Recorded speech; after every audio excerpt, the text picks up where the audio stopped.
tal? Muy buen día. Muchas gracias a todas las personas presentes por acompañarnos.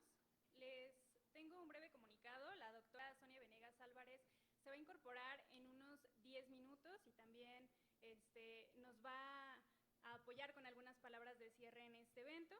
Pero para no hacerlos esperar más, vamos iniciando con este coloquio, que es muy importante, sobre todo en el contexto actual. El coloquio que tenemos a bien celebrar el día de hoy se titula Reflexiones de la democracia mexicana.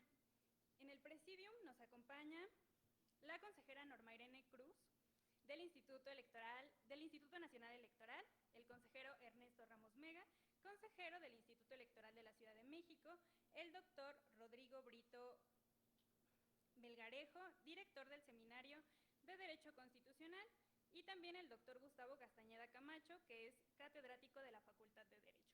Un aplauso para el presidium, por favor.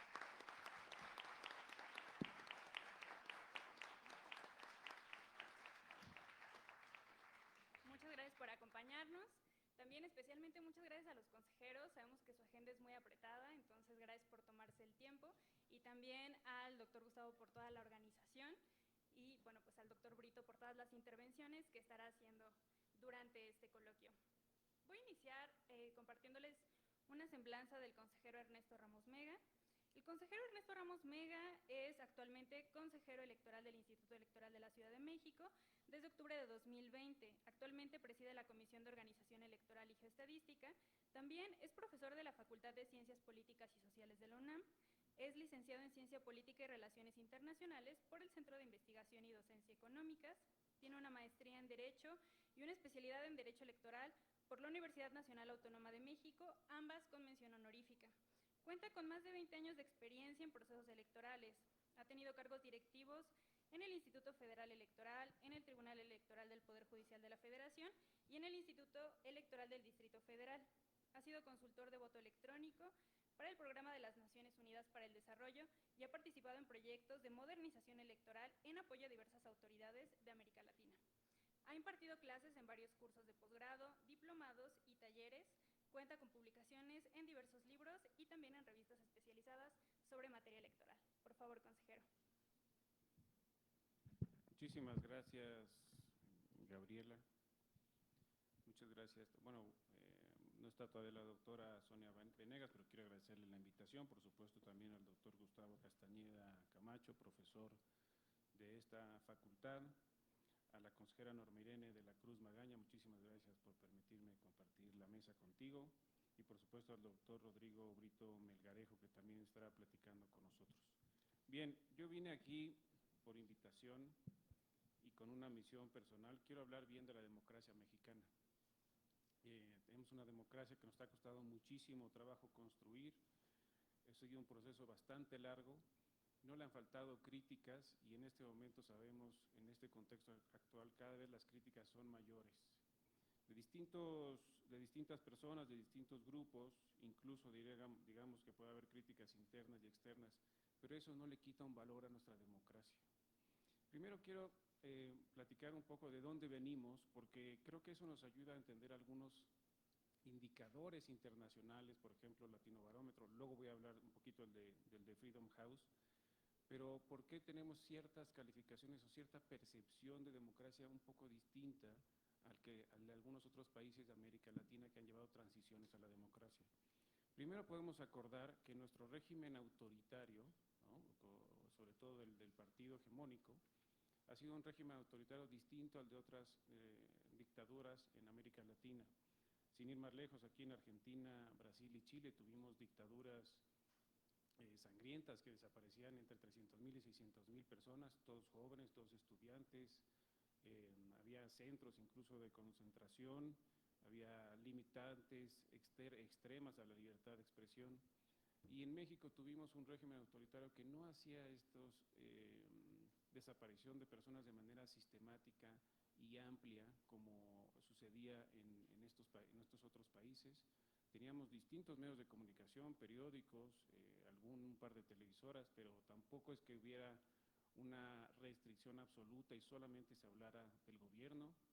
No podían hablar mal del gobierno, evidentemente, o no lo hacían. Había algunos, surgieron algunos en los 80 que empezaron a hablar mal o a empezar a criticar, como 1+1, la jornada, etcétera, pero había cierta tolerancia, limitada, pero tolerancia. Y después tuvimos una transición democrática muy larga, a tal momento que todavía existen discusiones sobre en qué momento transitamos a la democracia. Yo creo que fue en el 96 con el acuerdo, digamos, entre distintos partidos políticos y la nueva reforma constitucional y legal que creó el Instituto Federal Electoral y que después fue evolucionando con autoridades electorales autónomas, y eso sigue a debate, incluso el día de hoy. Y en cambio en los otros regímenes de América del Sur, la transición fue de la noche a la mañana. Salió el régimen, los militares, fueron regímenes militares, salieron, ya sea con alguna especie de plebiscito, referéndum, por algún pacto o acuerdo, y sabemos la fecha exacta. Pero también las personas, las familias pueden distinguir entre específicamente cómo funcionaban las cosas en un régimen autoritario y cómo funcionan en un régimen democrático, específicamente en derechos y libertades. La más importante, creo yo, es la libertad de expresión. Y eso lo vamos a ver un poquito más adelante. ¿Qué es lo que tenemos el día de hoy? En Latinobarómetro, por ejemplo, se preguntan para valorar las percepciones de democracia en distintos países. Por ejemplo, la democracia es preferible a cualquier otra forma de gobierno. Otra forma de gobierno es no democrática, evidentemente, pues sería autoritario, ¿no? Dictador, con los matices que podamos llegar a tener. En Argentina el 61% está de acuerdo con esto, en Brasil el 45%, en Chile el 58%, y en México parece que solamente el 34.9%. Un porcentaje bastante bajo, es decir, la democracia no necesariamente es preferible a otro sistema de gobierno, sistema autoritario en México. Eso es lo que parece decirnos, ¿no? Luego, en algunas circunstancias, un gobierno autoritario puede ser preferible a uno democrático. Y eso está también vinculado mucho con el bolsillo, con la economía. Y veamos, en Argentina solo el 18.4% está de acuerdo con esta afirmación, a pesar de que tienen constantes crisis económicas. En Brasil el 12.9%, en Chile el 15.5% y México sube al 33%. Es decir, sí hay un porcentaje, otra vez como un tercio, casi un poco más de un tercio, de la población que puede tener o puede estar conforme con otro régimen que no sea democrático si eso mejora en algún sentido la economía, a pesar de no tener conflictos o limitantes económicas tan importantes como otros países en América Latina. Y esto puede ser en parte por lo que entendemos por democracia. Cada quien puede tener, y hay otros indicadores que nos dicen qué entiendes por democracia, y en México son distintos los conceptos, las concepciones que tiene la ciudadanía sobre qué es la democracia. Algunos dicen son elecciones libres, auténticas, universales, directas. Otros dicen no, es la protección de nuestros derechos y libertades. Eso es la democracia. Las elecciones son un requisito, ¿no? Tienen que darse para garantizar nuestros derechos y libertades, pero el objetivo son los derechos y libertades. Otro dice que se respeten las leyes, el Estado de Derecho, etcétera. Todos tienen distintos conceptos. Pero creo que estas valoraciones en parte pueden deberse a ese tipo de cultura democrática. Tenemos que trabajar más en nuestra cultura democrática, eso es cierto, yo creo que tenemos una tarea pendiente, pero el resto de las instituciones, incluidas las normas y las autoridades, están puestas para garantizar un régimen democrático en el país como existe en el día de hoy.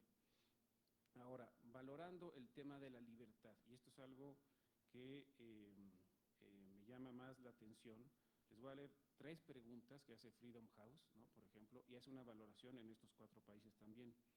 Pregunta, ¿fue elegido el actual jefe de gobierno u otra autoridad nacional principal mediante elecciones libres y justas? Ojo, elección federal en este caso, estamos hablando de presidencia de la República. En Argentina, 4 de 4, a pesar de que la elección la organiza el gobierno, el Poder Ejecutivo.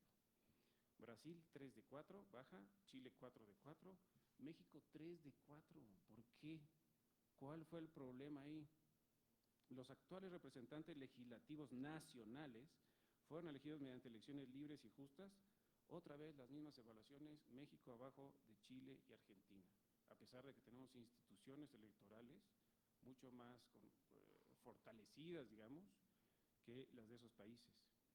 ¿Son las leyes y el marco electoral justos y son implementados de manera imparcial por los organismos electorales pertinentes? Y ya aquí estamos hablando de las normas y los organismos electorales.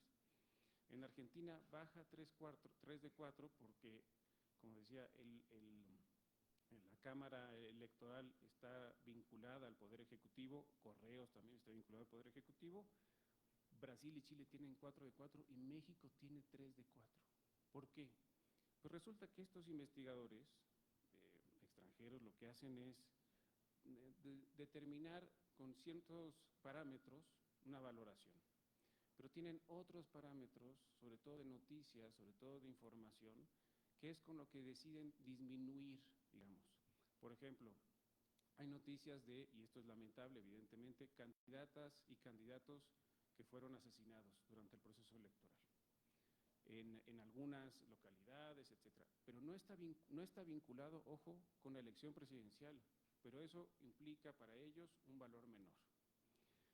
Hay otros elementos, por ejemplo, restricciones presupuestales a las autoridades electorales, ¿no? Y eso lo han dicho todas las autoridades electorales en el país, pero eso ya les implica que entonces la autoridad electoral tiene menor autonomía, menor poder de gestión y entonces garantiza menos los derechos, cuando no hay una correlación de ese tipo. Cuando esas disminuciones presupuestales no afectaron las tareas sustantivas para garantizar la renovación de los poderes públicos, afectan otras tareas, afectan otros temas de organización o estructura interna, pero no las tareas sustantivas de renovación del poder político. Y vamos, estos recortes presupuestales existen en los otros países también, ¿no? ¿Qué es lo que afecta también, en este caso, y con esto quiero irme a lo concreto para ir cerrando? La libertad de expresión. La libertad de expresión es fundamental en cualquier régimen democrático y esa debe estar garantizada. Y aquí tenemos libertad de expresión, a tal límite que tenemos también problemas de qué hacer con el exceso de libertad de expresión, sobre todo con la desinformación, las fake news. Y hemos tenido desinformación por parte de agentes externos, digamos, cualquier persona que publica una fake news en Facebook, por ejemplo, o en redes sociales, ¿no? y se hace viral. Pero también hemos tenido campañas de desinformación por parte de actores políticos, de medios de comunicación, y aquí es donde me parece más grave, de algunas autoridades electorales, de algunas personas que integran autoridades electorales, e incluso personas que fueron autoridades electorales y ahora se dedican a la academia y que promueven este tipo de desinformación. Ejemplo más concreto, en mi caso, por ejemplo, en la Ciudad de México, la asignación de representación proporcional. ¿Qué es lo que se dijo sobre la asignación de representación proporcional? No, hay una asignación más justa, hay una asignación más plural, se le está acercando la mayoría calificada al partido y a la coalición en el poder, ¿no? Eso es injusto, eso es desproporcionado. Sí, solo lo único que se les olvidó decir es que eso es legal. Ninguna democracia establece como requisito sine qua non que la asignación de curules tiene que ser 100% proporcional a los votos. No. Hay una disputa o un equilibrio que decide cada país democrático entre representación y gobernabilidad. Vamos al Reino Unido, vamos, ahí eligen todo por mayoría relativa y hay una sobrerepresentación del partido que gana siempre. ¿Por qué? Porque tiene que garantizar una gobernabilidad en el régimen parlamentario y no por eso se descalifica la democracia en las instituciones electorales. Aquí decidió descalificarse mediante un conjunto de, digamos, promociones o difusiones de ideas concertadas, que cierta asignación de representación proporcional ya no debía hacerse como se hacía siempre, ya no debía considerar los partidos que postulan, ya no debía asignarse considerando límites a la sobrerepresentación por partido, sino por candidatura común. Nunca se había hecho eso. Ahora hay que cambiarlo. ¿Por qué? Porque eso es más justo, porque eso es más proporcional, aunque sea ilegal, aunque viole el principio de certeza, aunque viole el principio de objetividad también. ¿Qué es lo que pasa entonces? Y esto es un problema, digamos, dentro de las autoridades electorales, pero yo creo que para ustedes es un caso todavía un poquito más grave que se dé en el ámbito académico. Y es ahí donde yo quiero invitarlos a cuestionar absolutamente toda la información que reciben de distintos lados. en el aula, en redes sociales, en periódicos. Busquen las fuentes, busquen más información, busquen los datos duros. ¿Por qué? Porque hay una proliferación de este tipo de desinformación de distintas fuentes, ¿no? Que pueden violentar los principios de objetividad, pero sobre todo en el ámbito académico dejan de cuestionarse si están equivocados o si tienen la razón.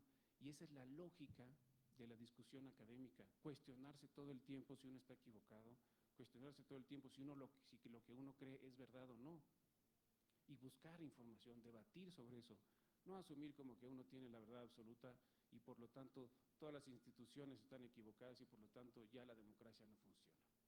Creo que es ahí es donde tenemos que dar un paso más adelante y esa tarea les corresponde sobre todo a ustedes que están en el ámbito académico y que seguramente van a seguir progresando en este ámbito. Muchísimas gracias por su atención. Muchísimas gracias, consejero. Muchas gracias por su intervención, consejero. Ahora me permitiré leer la semblanza de la consejera Norma Irene de la Cruz Magaña. Ella es licenciada en Periodismo y Comunicación Colectiva por la Universidad Nacional Autónoma de México, FES-Acatlán, y maestra en Gestión del Mantenimiento de la Paz por la Universidad de Turín. Desde 2005 ha realizado diversas tareas de cooperación internacional y asesoría técnica en materia electoral. Se ha especializado en capacitación electoral, administración electoral, operaciones y desarrollo de capacidad institucional de autoridades electorales en varios países. Desde el pasado 22 de julio de 2020 fue nombrada por la Cámara de Diputados como consejera electoral del Instituto Nacional Electoral, cargo que ha desempeñado desde el 27 de julio de 2020. Actualmente preside la Comisión de Capacitación Electoral y Educación Cívica del mismo instituto. Participa como integrante de la Comisión de Prerrogativas y Partidos Políticos, Comité de Radio y Televisión, Comisión del Registro Federal de Electores, Comisión de Vinculación con Organismos Públicos Locales, Comité Editorial y forma parte del Grupo de Trabajo en materia de transparencia. Muchas gracias por acompañarnos, consejera. Muchas gracias, muy buenos días. Primero a la comunidad de la Facultad de Derecho, muchísimas gracias por la invitación. Por supuesto, Gustavo, al doctor y más tarde que venga la directora, muchísimas gracias. Es un gusto enorme estar en este auditorio y compartir algunas reflexiones, porque yo escucho a Ernesto y a todos y a todas nos dejó pensando, ¿no? Porque otra vez cuando hablamos de qué hablamos cuando hablamos de democracia, y luego ya nos habló de que tenemos una democracia a la mexicana, ¿no? Porque nuestro proceso, y eso es bien importante, ¿no? Cuando lo ponemos en la perspectiva internacional y lo ponemos en una óptica comparativa, ¿no? Nuestro proceso sí ha sido muy diferente a lo que hemos vivido, ¿no? Lo que han vivido nuestros vecinos, ¿no? O sea, vean en los procesos, por ejemplo, en Centroamérica, ¿no? En Sudamérica, ¿no? Donde la transición efectivamente pasó por otro camino. Nosotros, ¿no? Y además aquí hablamos... estamos hablando aquí, yo creo que aquí podemos hablar de las 3 generaciones que hemos vivido en México, en este sistema que se ha ido consolidando, ¿no? Y que lo estamos construyendo, está en construcción, está en proceso. Yo creo que, yo sí soy de las que creo que todavía está en proceso y nos queda mucho, mucho por hacer, pero estamos hablando aquí, estamos conviviendo aquí estas 3 generaciones, ¿no? Nuestros abuelitos, nuestros papás que nacieron en un sistema de partido único, ¿no? Donde todo lo que conocieron, ¿no? O sea, desde que nacieron había un partido y hasta hace poco, antes de que ustedes nacieran, era el mismo partido. Y eso te da un paradigma de cómo entiendes el mundo, la convivencia, ejercitas los poderes, tus derechos si crees que tienes, porque eso hasta ahí se vuelve otra cosa. Tenemos esta otra generación, nuestra generación, que nos tocó esa transición de partido único a multipartidismo, ¿no?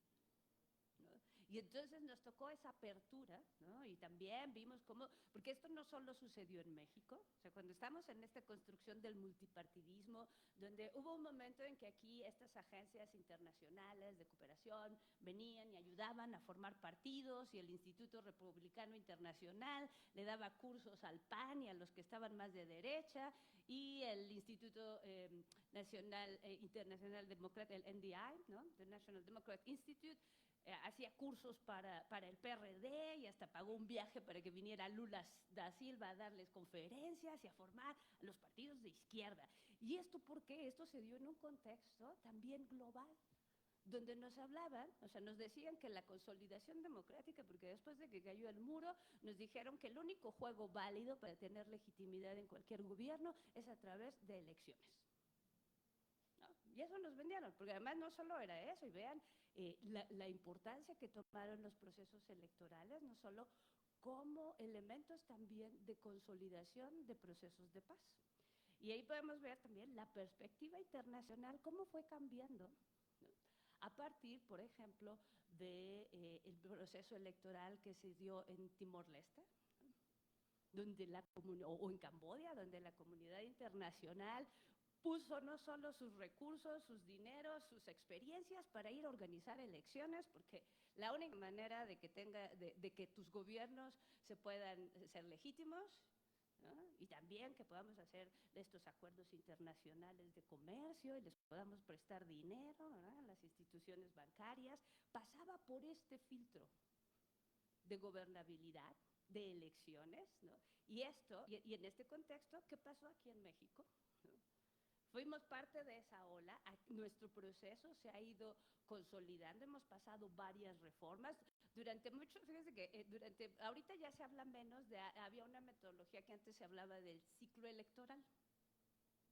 Ese es bien, los 2000, temprano los 2000, ¿no? Cuando hablábamos todavía del ciclo electoral y esta idea de que las elecciones no son un evento, sino que son un ciclo, ¿no? Idea internacional nos hablaba, te divide el ciclo en el sistema preelectoral, electoral y postelectoral, y una de las buenas prácticas, siempre me hablaba de que México tenía muy buenas prácticas porque después de una elección presidencial venía una reforma política, ¿no? Que atendía las lecciones que nos había dejado el proceso pasado para ir consolidando nuestros procesos, darle mayor integridad, transparencia, rendición de cuentas. Cada una de las etapas del proceso, ¿no? Es trazable. Y aquí, bueno, porque además ustedes han escuchado, aunque ustedes ya nacieron, y ustedes son esta tercera generación que nació cuando ya había multipartidismo, han visto varios partidos llegar a la presidencia, ganar, repetir, perder. Ustedes han visto, ya lo han visto. Han visto cómo se conforman de manera paritaria los congresos, han visto cómo la paridad en todo se está aplicando. O sea, para ustedes esto es su normalidad. Para nosotros, ¿no? Es un proceso que estamos viendo apenas. Y efectivamente estamos teniendo un montón de retos, porque ¿cómo consolidamos lo que ya avanzamos?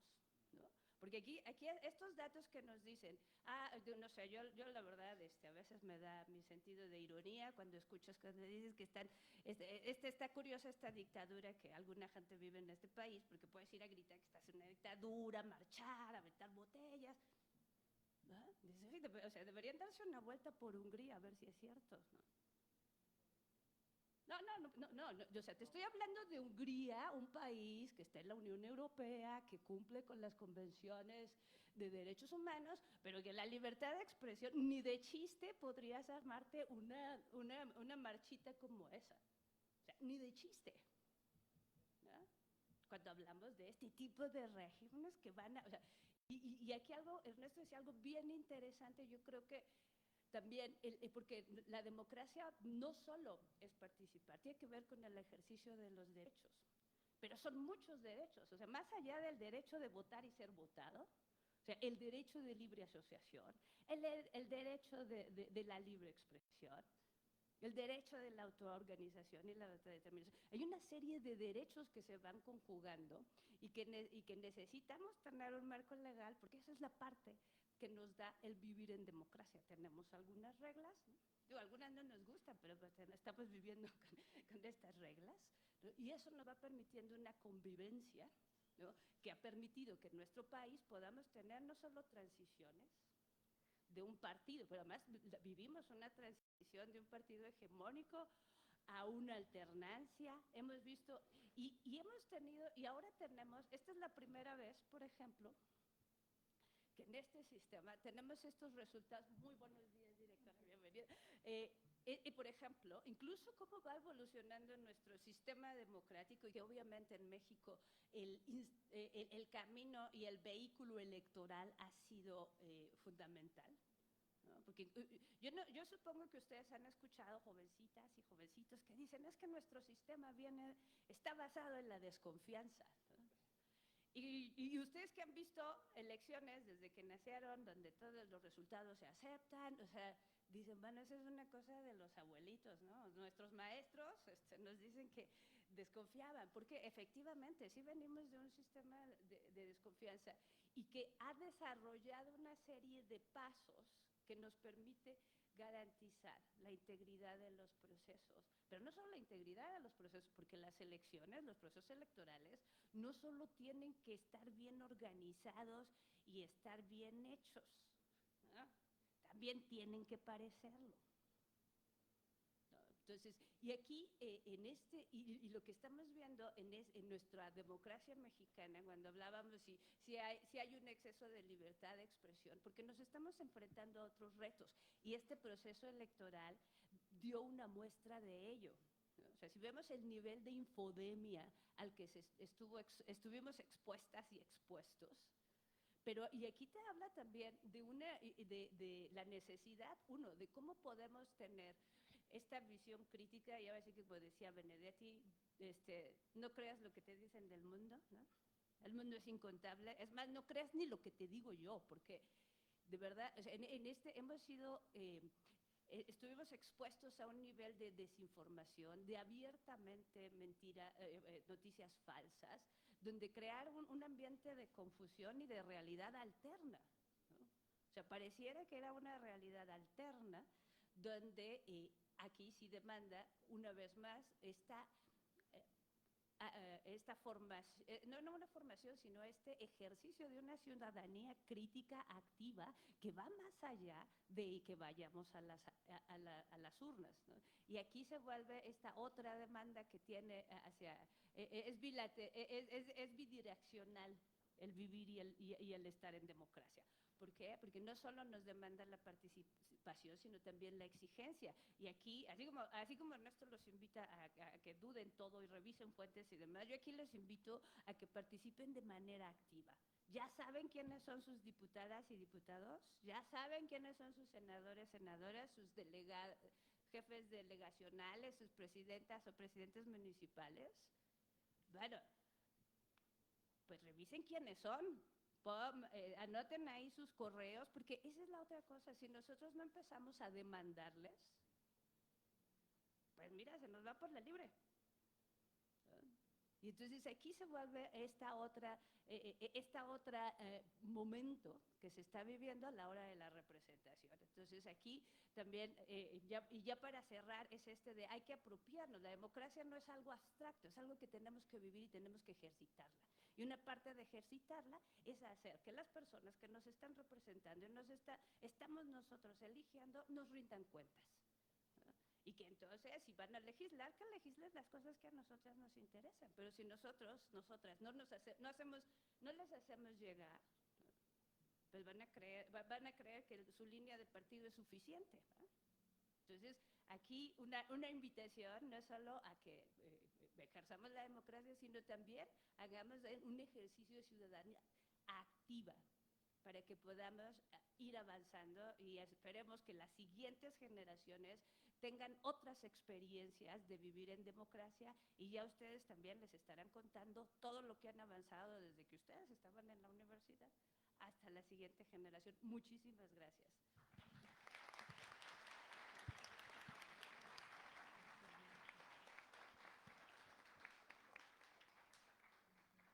Muchísimas gracias por su intervención, consejera. Doy la más cordial bienvenida a la doctora Sonia Venegas Álvarez, que ya se incorporó con nosotros al presidium. Muchísimas gracias. Ella nos estará pues acompañando con las palabras de cierre y las reflexiones finales, pero antes le voy a dar el uso de la voz al doctor Gustavo Eduardo Castañeda Camacho. Les voy a leer brevemente su semblanza, la versión corta por la finalidad del tiempo. El doctor es profesor de tiempo completo de la Facultad de Derecho de la UNAM, es licenciado, maestro y doctor en Derecho por la UNAM, realizado estudios en la Universidad del Rosario en Colombia, en la Universidad Complutense de Madrid y la Universidad Autónoma de Madrid. Es profesor visitante en el Instituto Internacional de Sociología Jurídica de Oñati, País Vasco, miembro del Sistema Nacional de Investigadoras e Investigadores del CONACYT. Muchas gracias, doctor. Muchísimas gracias, estimada Gabriela. Bueno, pues antes que nada yo quisiera agradecerles a cada uno de ustedes por su presencia y por supuesto también agradecer la presencia de nuestra querida directora, la doctora Sonia Venegas Álvarez, a quien le pido al amable auditorio nos regale un fuerte aplauso para ella.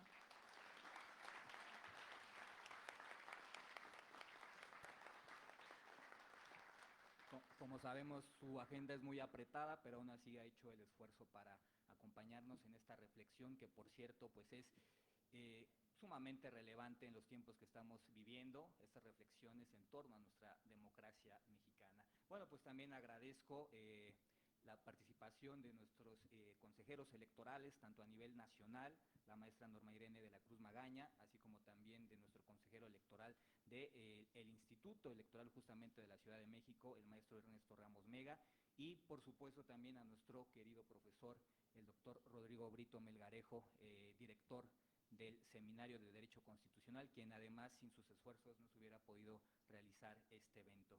Bueno, el día de hoy nos reunimos, como ya lo hemos comentado, para analizar y revisar una preocupación que nos atraviesa a todos nosotros, una preocupación sobre los cimientos mismos de nuestro pacto social, y es justo el aparente desmoronamiento de nuestra democracia mexicana.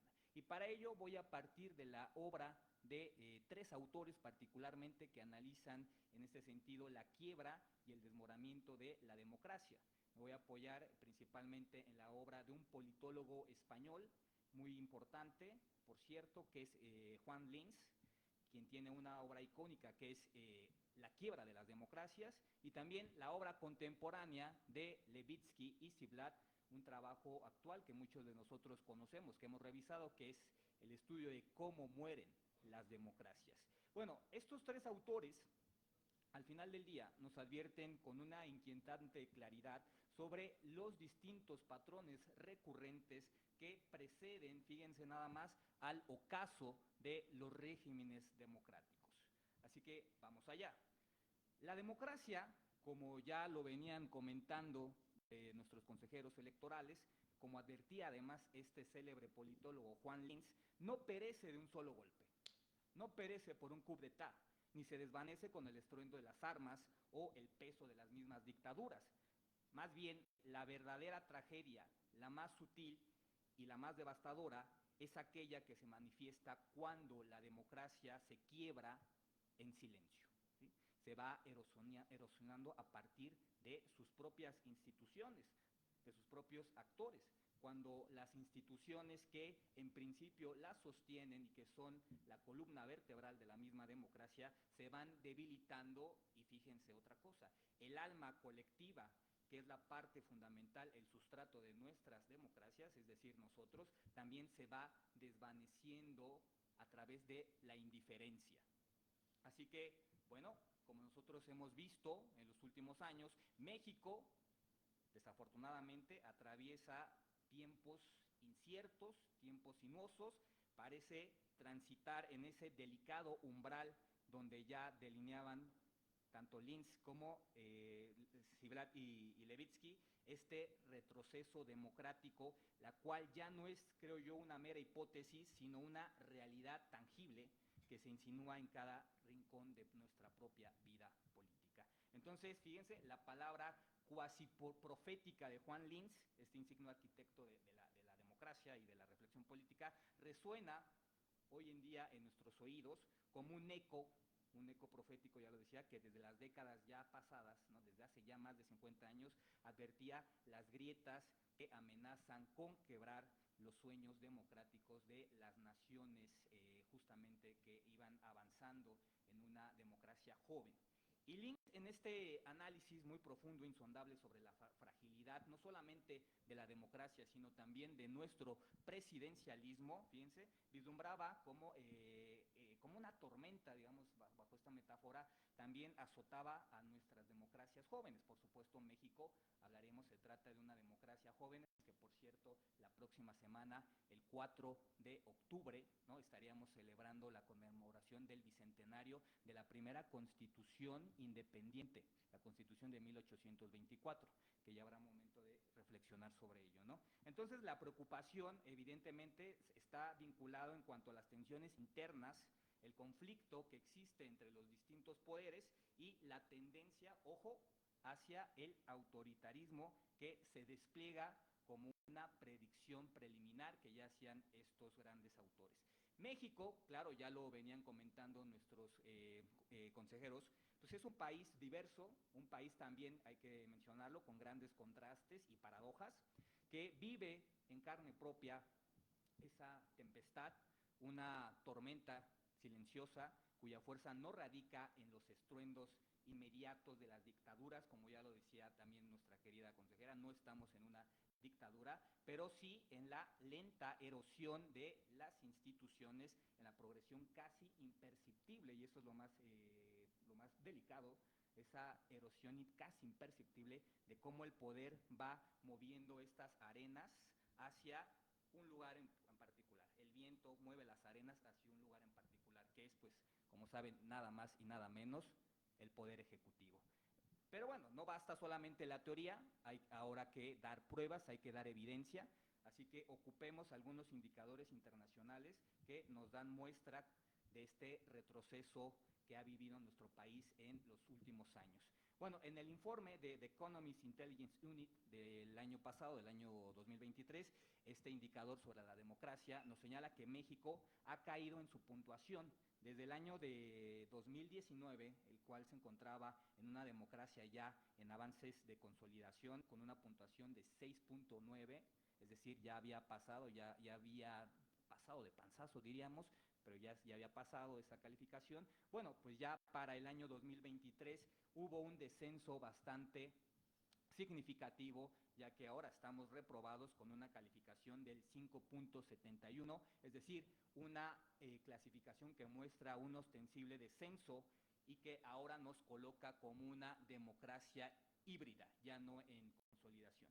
Así que en ese mismo sentido, ya lo mencionaba también el consejero Ernesto, el reporte de Freedom House muestra una caída de, fíjense, 5 puntos de los últimos 5 años, situándonos en una puntuación de 60 sobre 100, ¿sí? 60 sobre 100, algo que señala las preocupaciones sobre el debilitamiento de las libertades civiles, ¿no? De nuestros derechos humanos y por supuesto también de la creciente concentración del poder en manos únicamente del titular de uno de ellos. Así que estos datos, además, fíjense, no son simples estadísticas, sino que al final del día son síntomas de un profundo mal que puede arrastrarnos hacia el abismo del autoritarismo, ¿no? La polarización política, lo sabemos, el desmantelamiento de los mecanismos de rendición de cuentas, por un lado, la erosión de la confianza en los procesos electorales, ¿no? Nos muestran que la nación, a pesar de que sabemos ha conquistado la democracia en el siglo XX e inicios del siglo XXI, hay una obra buenísima justo de Pedro Salazar, de Manuel Becerra, que es México, la historia de su democracia, que nos habla, y también de José Goldenberg, por supuesto, que nos hablan que hemos tenido un avance significativo en los últimos años, ¿no? Sin embargo, en estas cifras no se encuentra todo, ¿no? No radica la verdad absoluta, sabemos las cifras a veces no nos dicen nada.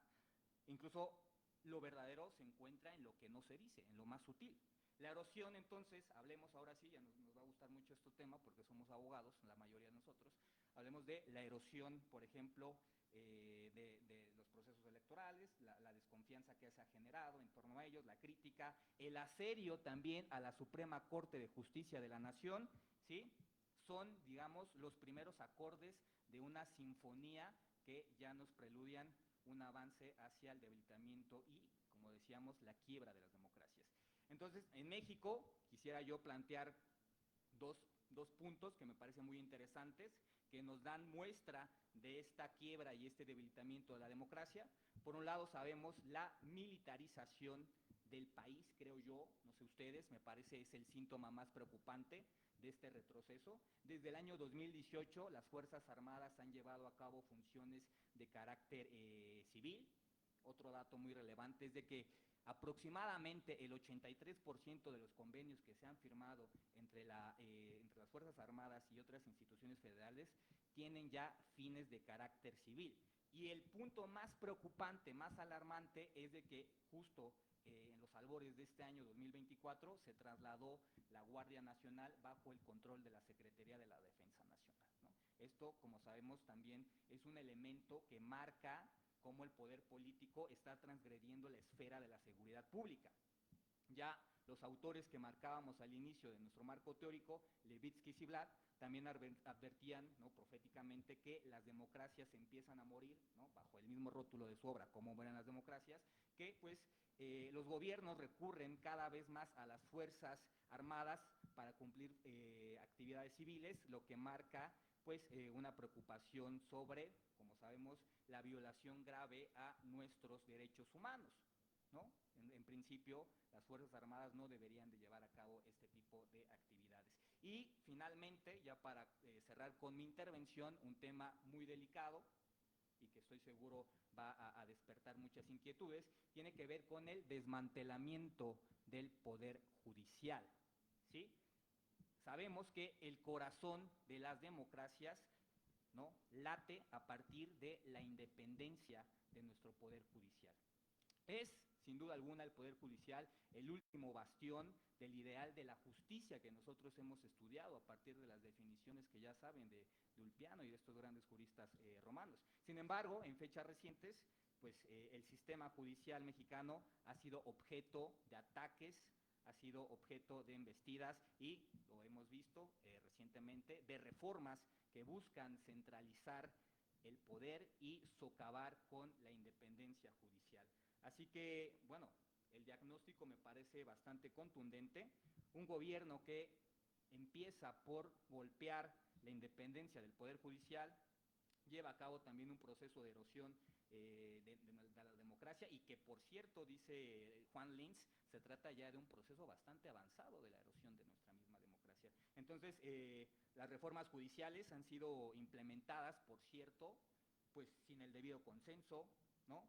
En algunos casos también la participación ciudadana ha sido limitada, hay que decirlo también con claridad desde la academia, y pues esto refleja finalmente, creo yo, una ruptura de nuestro pacto social, porque tomemos en cuenta que la democracia, ¿no?, y con esto quiero cerrar, la democracia no solamente es una forma de gobierno tal como cual la idearon nuestros grandes teóricos de la teoría política, como Aristóteles, ¿no?, en su misma obra de la política, sino como lo diría nuestro célebre e icónico maestro precisamente, Jaime Torres Bodet, que quedó plasmada en el artículo 3 de nuestra Constitución: la democracia también es una forma de vida. Así que muchas gracias, quedo atento a las réplicas.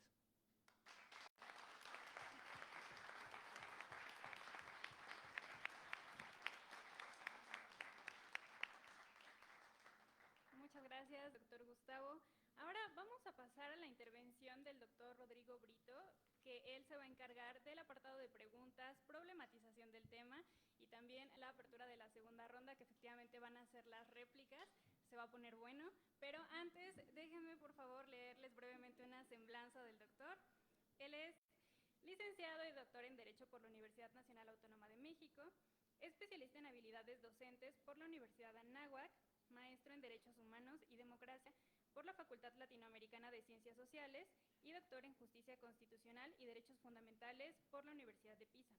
Dentro de su actividad profesional se ha desempeñado como asesor en el Consejo General del Instituto Federal Electoral, visitador adjunto de la Comisión Nacional de los Derechos Humanos y asesor adscrito a la Secretaría General de la Cámara de Diputados del Congreso de la Unión. Es autor de diversos libros y artículos en obras colectivas y revistas especializadas en México y el extranjero. Por favor, doctor. Muchísimas gracias, Gabriela.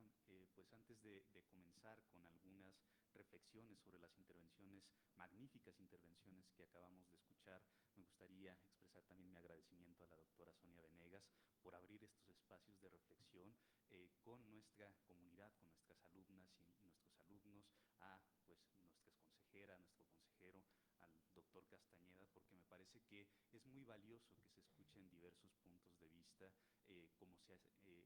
como ha quedado muy claro aquí.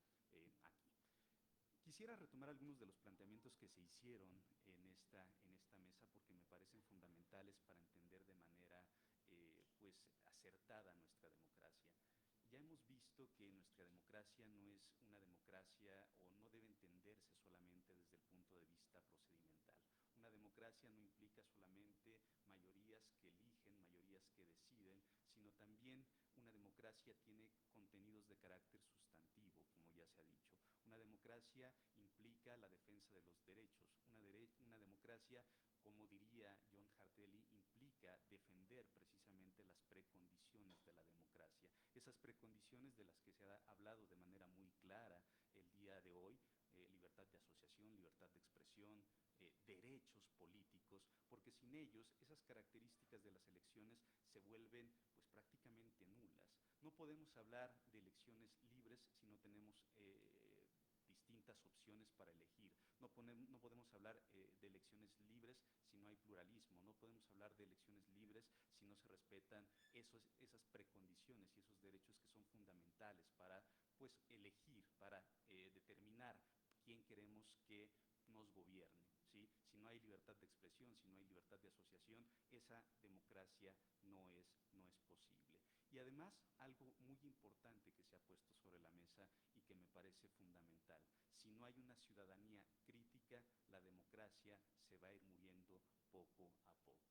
¿Sí? Se dice mucho que el populismo, por ejemplo, es sencillo y la democracia es más compleja, pero precisamente como se ha dicho aquí, si nosotras y nosotros nos informamos, si nos allegamos de los elementos precisamente para tener una decisión que sea consciente, que sea informada, pues iremos demostrando que nuestra participación es importante, iremos fomentando esa cultura de exigir cuentas y eso mejorará sin duda alguna la calidad de nuestra democracia, porque como ya decía el doctor Castañeda al final de su intervención, la democracia no es solamente, o no la deberíamos entender como una estructura jurídica solamente o como un régimen político. Nuestro artículo 3º constitucional nos dice que la democracia debe ser entendida como un sistema de vida fundado, y esto es muy importante, y aquí está el carácter sustantivo de la democracia que se refleja en nuestro texto constitucional y que muchas veces dejamos de lado, es un sistema de vida fundado en el constante mejoramiento económico, social y cultural del pueblo. Y este añadido al artículo 3º de la Constitución, que se da en 1946, tiene una razón de ser, ¿sí? La fecha creo que nos dice mucho. ¿Qué pasa en esa época? ¿Qué pasa? Pues, ¿cuál es el contexto en el que se produce esta reforma? Bueno, un contexto en el que, pues, en algunos países, la Alemania nazi, por ejemplo, se tomaban decisiones a través de mayorías abrumadoras, pero decisiones que eran completamente violatorias de los derechos. Entonces, nosotros dijimos nos comprometimos a entender la democracia a través del texto constitucional, no solamente a través de ese carácter adjetivo procedimental de la democracia, sino más bien dotándola de contenidos. Y como decía nuestro consejero y la consejera, esa democracia está nutrida de un ejercicio efectivo de los derechos. Y quizá por eso tendríamos que cuestionarnos por qué esos bajos porcentajes de confianza en la democracia, por qué esas cifras del Latinobarómetro, por qué esta gran cantidad de personas que prefieren o podrían preferir un sistema autoritario que uno democrático, si se ha dicho en muchas ocasiones que la democracia, sí, desde luego es la peor forma de gobierno, pero después de todas las demás, ¿no? Creo que eso es algo que deberíamos de tomar muy en cuenta y lo que han expresado el maestro Ramos y la maestra, nuestros consejeros Cruz Magaña, pues me parece que reflejan muchísimo esta idea que debería de permear de una democracia sustantiva, una democracia de contenidos que es fundamental precisamente para el desarrollo de nuestras instituciones. Y partiendo de esto, pues me gustaría simplemente dejar apuntadas algunas cuestiones que me parecen fundamentales.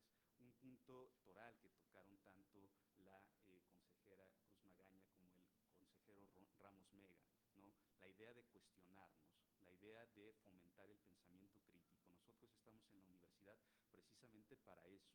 Y Y el pensamiento crítico implica tolerancia, implica capacidad analítica, implica curiosidad e implica, como ellos nos dijeron, la búsqueda de la verdad. Así es que, pues, reflexionemos, pensemos en nuestra democracia, pero sobre todo pensemos en qué podemos hacer nosotros para mejorar esa democracia. Y bueno, pues a partir de ello me gustaría dejar una pregunta para cada uno de nuestros ponentes, atendiendo a las intervenciones que ellos realizaron. Para el consejero Ramos, él nos dio una visión muy clara precisamente del contexto que está viviendo nuestra democracia y de los elementos que podrían ser útiles para mejorar esta democracia, sobre todo el ejercicio de las libertades, y por eso me gustaría preguntarle cuáles son, a su entender, los desafíos más importantes que vive la democracia en nuestro país en este momento. Para la consejera Cruz Magaña, pues que nos habló de una ciudadanía crítica y activa, un aspecto que me parece fundamental, me parece sumamente importante para el desarrollo correcto de nuestra democracia. Me gustaría preguntarle cuáles son precisamente los elementos que serían fundamentales para fomentar esa ciudadanía crítica y activa. ¿Sí? Ella está a cargo de una de las comisiones, a mí me parece, más importantes dentro del Instituto Nacional Electoral, que es la Comisión de Capacitación.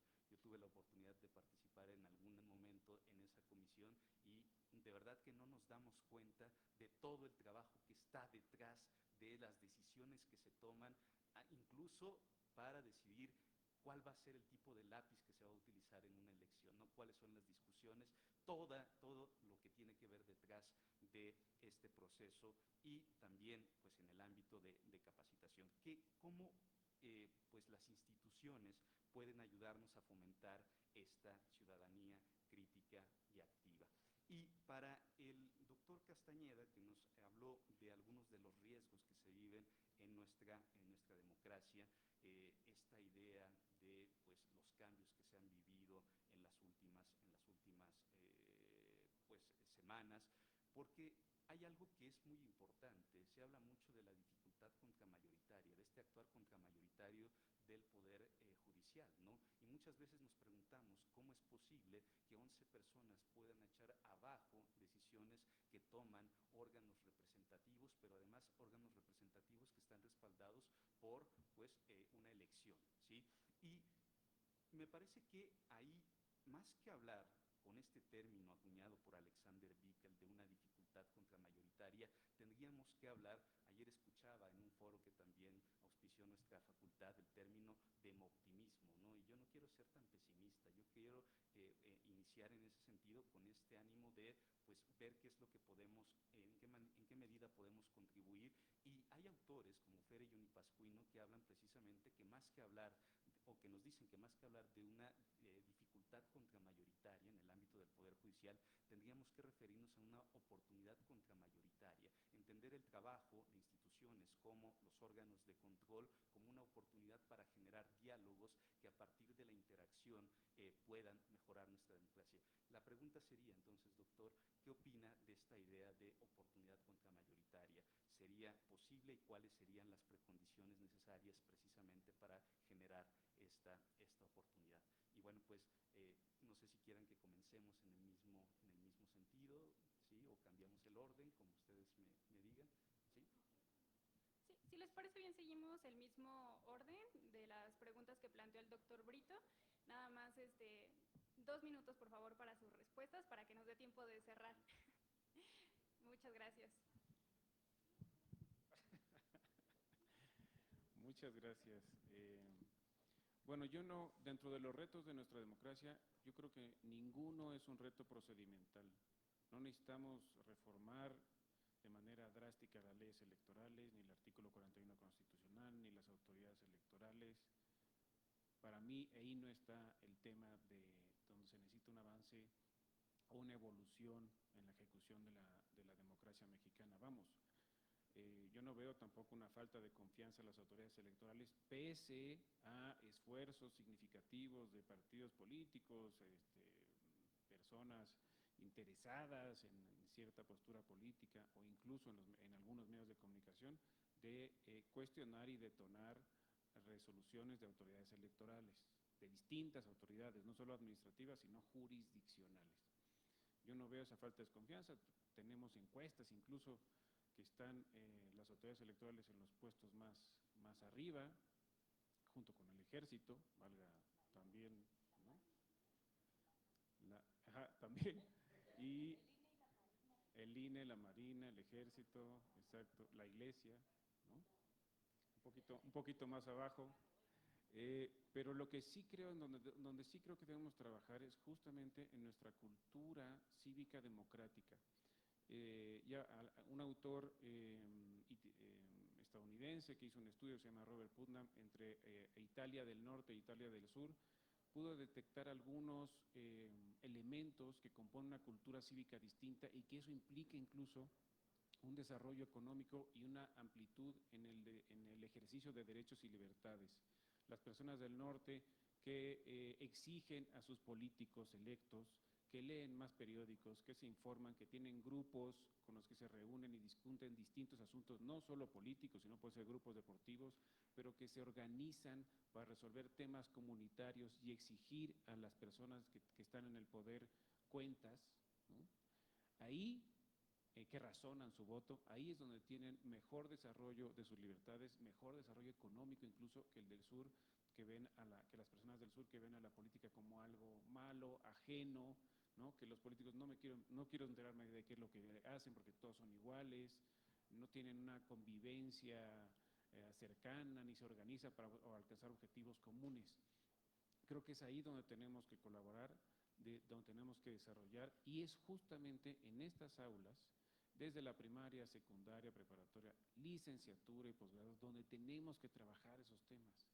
Cómo ser mejores ciudadanas y ciudadanos, cómo trabajar para la comunidad, cómo exigir cuentas, cómo exigir transparencias a los gobiernos electos y preocuparnos un poco menos por las partes procesales de la elección, donde claramente las tenemos resueltas y claramente hay una confianza ciudadana, porque por eso votó más del 70% en la última elección que tuvimos en este mismo año, tanto a nivel federal, pero sobre todo en la Ciudad de México, superamos por 4 o 5 puntos el promedio nacional. Muchas gracias.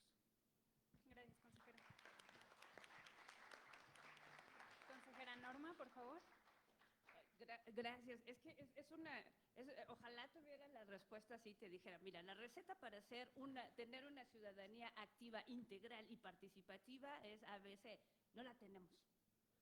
Y uno de los principales retos no solo, primero tenemos que tener así claro que una institución no puede formar ciudadanos solamente. O sea, esto tiene que responder a una política de Estado, ¿no? Y eso tendría que verse reflejado no solo en la educación formal, es decir, desde todos los currículos, desde las estancias infantiles hasta los postdoctorados, ¿no? Tendríamos que tener materias de ética, ciudadanía, civilidad. Todo eso tendría que ser parte de la formal, de una política de Estado en lo educativo, pero también tendría que tener acompañada de estos mecanismos donde toda interacción que tú tienes con las instituciones del Estado, ¿no? Tienes claridad de qué son tus derechos, cuáles son los servicios, todas estas interacciones, y eso va más allá, pues, de lo que puede hacer una autoridad electoral. Porque una de las grandes luchas que estamos teniendo a la hora de la formación ciudadana es esta batalla de narrativas, ¿no? Y entonces, ¿quién tiene el relato? ¿Quién nos da la verdad? Yo disento mucho cuando nos dicen que se están muriendo las democracias, ¿no? O sea, y no porque lo diga el señor, no. Porque lo que estamos viendo, si tú ves a nivel mundial, la participación en procesos políticos es mayor que en ningún otro momento en la historia. Entonces, por ejemplo, esto de generalizar, y creo que el riesgo es esto cuando generalizamos. Entonces, pues sí, tal vez en los estudios que está haciendo en Estados Unidos, sí no hay desconfianza en las autoridades electorales, pero aquí en México, y no lo digo yo, lo dice el INEGI, lo dicen las estadísticas, estamos viviendo otro proceso. O sea, los retos que está teniendo, que podrían poner en riesgo el cómo se está consolidando nuestra democracia, son un poco diferentes a lo que nos describe, por ejemplo, en este libro. O sea, aquí en México no hay una desconfianza generalizada a los procesos electorales. O sea, pero no solo porque vengo del INE, por supuesto, ¿no? Pero también nos los dicen las encuestas. O sea, las instituciones, las dos instituciones con mayor confianza en la ciudadanía del Estado mexicano es la Marina y el INE, en porcentaje, ¿no? O sea, con las encuestas aquí en México. Entonces, pero aquí otra vez, ¿no? O sea, pero tenemos esta narrativa. Es cierto que hay desconfianza, ustedes desconfían, ¿no? O sea, cuando hablan así de, ¿quiénes desconfían? Tú desconfías, ¿no? O sea, no, es que aquí sí, pero aquí se vuelve otra vez, ¿de qué estamos desconfiando? O sea, otra vez, ¿no? O sea, lo que se supone que tienen que hacer, lo que hacemos, y se vuelve un asunto de narrativas también. Y entonces, a la hora de estar ejerciendo nuestra ciudadanía, y volvemos una vez más, ¿no? ¿Cómo comparamos, cruzamos información? Podemos tener entonces, ¿no? En medida de lo posible, la mejor información. Y ahora, no solo es a partir de cómo nos informamos como ciudadanos, sino también en nuestra convivencia cotidiana. Si nosotros no somos, no entendemos que es a partir de la convivencia cotidiana, uno a uno, en cada interacción que estamos teniendo, donde vamos ejerciendo no solo nuestra ciudadanía, ¿no? Y el trato y las relaciones sociales que estamos construyendo, porque como bien lo decían, sí es una forma de vida. Entonces, y eso pasa por todo, cómo nos hablamos, cómo nos relacionamos, cómo nos informamos, cómo se intercambiamos, cómo disentimos, ¿no? Y este es otro de los momentos que tenemos. Podemos compartir y poner diferentes puntos de vista que nos van permitiendo a cada uno, ¿no? Hacerse una idea propia, ¿no? Entonces esperemos que algunos de ustedes ya se vayan, de aquí vayan con una acción, ¿no? Para cómo vas ejerciendo, cómo yo lo vivo y lo hago. Muchísimas gracias. Muchas gracias, consejera. Doctor Gustavo, por favor. Muchísimas gracias. Trataré de ser breve porque entiendo que ya muchos de ustedes tienen que realizar otras actividades académicas. Bueno, pues yo quisiera comenzar señalando que aquí en la Facultad de Derecho, como institución académica, como parte de la Universidad Nacional Autónoma de México también, estamos sumamente preocupados por estas cuestiones relativas a nuestra vida pública, evidentemente también el papel y la manera en que se desenvuelve nuestra democracia mexicana, que claro está, es una democracia, lo hemos señalado en distintas ocasiones, avanzada en el sentido de que ha sabido cristalizar las distintas fuerzas políticas, lo hemos visto, justamente el Instituto Nacional Electoral ha permitido que también las tres distintas fuerzas políticas en su momento ya tuvieran el acceso a ser titulares del Poder Ejecutivo, en un primer momento bajo un partido hegemónico, un partido de centroizquierda, como lo señalan sus estatutos, un partido de derecha, como fue también Acción Nacional, y bueno, recientemente también en el año 2018 con Morena, un partido de izquierda. Es decir, la alternancia política es una realidad incuestionable. Pero aquí lo preocupante pues son los datos, las cifras en cuanto a esta erosión democrática, y lo que más preocupa es también los ataques a estas instituciones. Por supuesto que en nuestra facultad, de hecho, queremos muchísimo al Instituto Nacional Electoral, ya que uno de mis maestros de segundo semestre, que me impartió la cátedra de Teoría de la Constitución, pues fue nada más que el doctor Lorenzo Córdoba de Anhelo, con quien repetí además otras clases, ¿no? Entonces, también el doctor Brito y yo formamos parte del Observatorio de Organismos Constitucionales Autónomos, donde realizamos mensualmente un análisis pormenorizado de las distintas, de las distintas OCAs. A mí me toca, por ejemplo, el IFT, que ya lo van a desaparecer, por cierto, así que ya estos esfuerzos, espero que no queden en el ostracismo. Pero bueno, ¿cómo podemos celebrar, ya que la próxima semana, ¿no? El próximo 4 de octubre celebramos la conmemoración del inicio de esta fragua democrática de nuestro país? Fíjense, no es cualquier cosa, ¿no? Se celebra ya los 200 años de nuestra primera Constitución independiente, y yo con ello quisiera pedirles a todos que hagamos una pausa, una reflexión de cómo es que deberíamos de celebrar la vida democrática de nuestro país. Creo que no es definitivamente a través de desfiles, no es a través de discursos vacíos o triunfalismos vacíos, sino que debemos de celebrar nuestra vida democrática a partir del reconocimiento de que la democracia se construye a partir del esfuerzo colectivo y que además no podemos dar por sentado el avance democrático, sino que es una promesa infinita. Hoy, cada uno de nosotros, los estudiantes, los consejeros electorales, los académicos, los directivos, los ciudadanos al final del día, debemos de convertirnos en guardianes de la Constitución y en guardianes de esta promesa infinita que es la democracia. Así que debemos de recordar que la democracia, les decía, es un proceso inacabado que se debe de ir construyendo a golpe de esfuerzo, a golpe de sentencias, y bueno, es una construcción diaria que exige el compromiso de cada uno de nosotros. Recordar que, si bien es cierto, fíjense, y esta es creo la enseñanza de todo esto, o de la reflexión que yo quiero hacer, recordar que si bien las democracias pueden agonizar, también es cierto que las democracias pueden renacer como un ave fénix. Y nuestro legado de estas generaciones, ya lo mencionaba también la consejera Norma Irene, el legado de estas generaciones debe de ser, o que debe de quedar cifrada, creo yo, no en permitir la muerte de la democracia, sino más bien en defenderla y levantarla nuevamente. Así que muchas gracias, quedo a sus órdenes. Muchísimas gracias, doctor.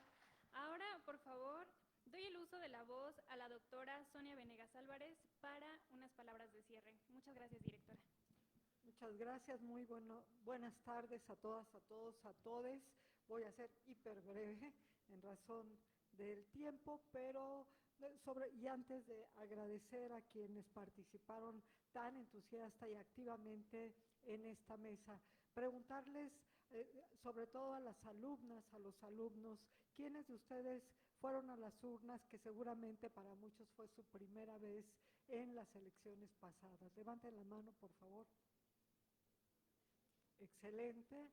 Ahora, ya no levanten la mano, ya solamente déjenlo para la reflexión. ¿Qué tan reflexionado, qué tan reflexivo fue su voto realmente, ¿no? O solamente fue por la experiencia de acudir por primera vez a las urnas?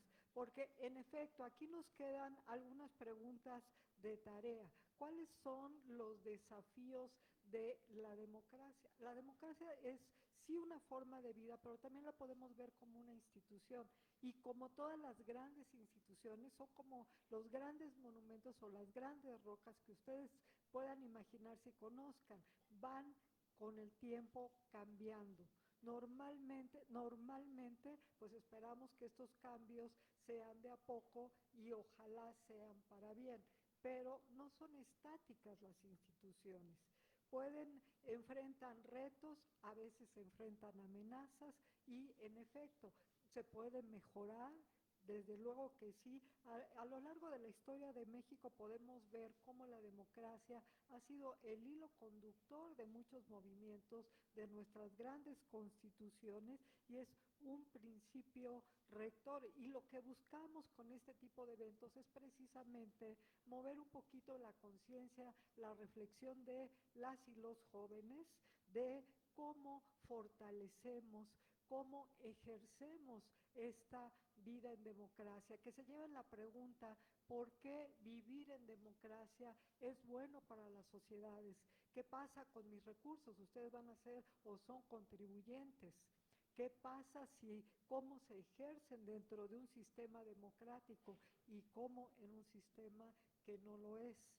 ¿Cómo se ejerce el poder en cualquier célula que ustedes quieran, en el grupo de la asociación de estudiantes, el condominio en donde se vive, en el barrio, en la colonia, en el municipio?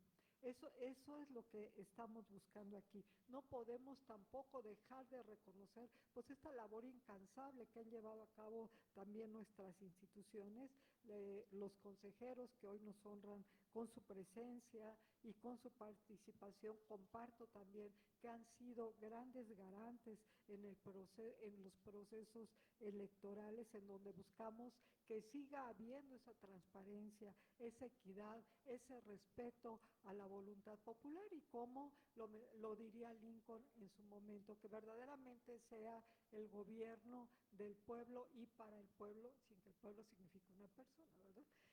desde luego, sino que sea efectivo. Creo que a través del diálogo y a través de esta confrontación de ideas, espero les haya movido y se lleven de tarea eso, el pensar cómo podemos consolidar esa forma de vida a nuestro alrededor, en nuestras aulas, en la universidad, en la colonia, porque al final ustedes son los agentes de cambio. Quiero agradecer a los coordinadores del evento, la iniciativa del doctor Castañeda Camacho, la coordinación del doctor Rodrigo Brito Melgarejo y desde luego a los consejeros del Instituto Nacional Electoral, el maestro Ernesto Ramos Mega y Norma Irene de la Cruz Magaña, y desde luego la flamante moderación de Gaby en el micrófono. Muchísimas gracias. Y la asistencia y el hecho de que estén aquí, no obstante que ya son más de 12:20, que es la hora de su clase, dice mucho del interés que tienen en estos temas. Muchas felicidades, enhorabuena, y ojalá que se sigan dando, que la próxima vez lo hagan en un horario que abarque las 2 horas para que haya también la retroalimentación. Muchísimas gracias y una disculpa por la demora, pero venía del Colegio de Notarios de otro evento. Muchas gracias. Muchas gracias, directora. Y bueno, ya para cerrar con broche de oro, le pido al doctor Gustavo que nos ayude con nuestra ya emblemática porra universitaria.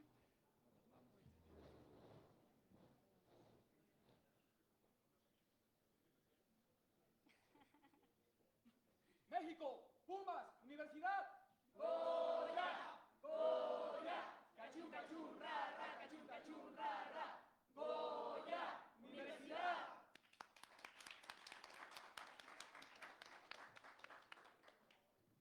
Muchas gracias, buen día.